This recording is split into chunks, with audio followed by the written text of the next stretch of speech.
Por, a presni aktgjykim lirues, pra, për i shkrerë të UÇK-s në? Unë shpresoj për me i liru, për arsye se jënë do procese ndërkombëtare, raport me këto shpenzime të kota që i ka bo Bashkimi Evropian, shtetet evropiane, në këtë gjykat janë shpenzime të kota.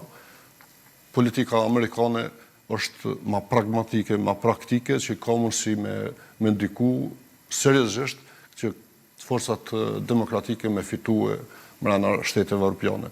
Po me prit prej atyre njerëzve që kanë dënuar Salih Mustafën, është naive me prit në kuptimin mrekulli. Për arsye që nuk i besoj, ose unë e di në drejtësi, personi ka mundësi mi pranue një akt që i ka bo, me thonë e kom vradi kanë, po drejtësia duhet me gjetë provën materiale e ka vraja, se ka mundësi dikush e pranën prej naj presioni dikuj tjetër. E këta leret këto, po kanë pagu dëshmitar kunder, me thonë kanë pagu me shpif. E tash çfarë mundesh me prit për kësaj? Gjykata e din këtu. I ka ditur, dorë gjykata me kohë me ndalu prokurorëve me keq përdor buxhetin e Bashkimit Evropian. Në rast se eventualisht mund të ketë ndonjë aktgjykim dënues, a mund të ketë destabilizim politik në Kosovë? Unë besoj që populli jonë ka nevojë më ringjall, mi pas që kjo është goditje e tinaj, nuk është goditje askuj tjetër, po s'është goditje e ardhmërisë kombëtar tonë.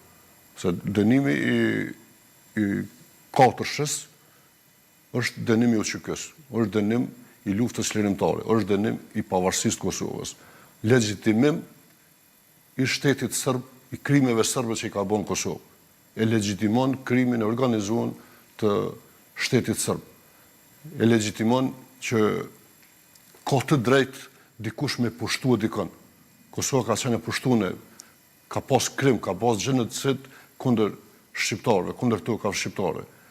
E ka një kjo politika regresive, e ka financuar shtetin serb me bo krime kundër shqiptarëve.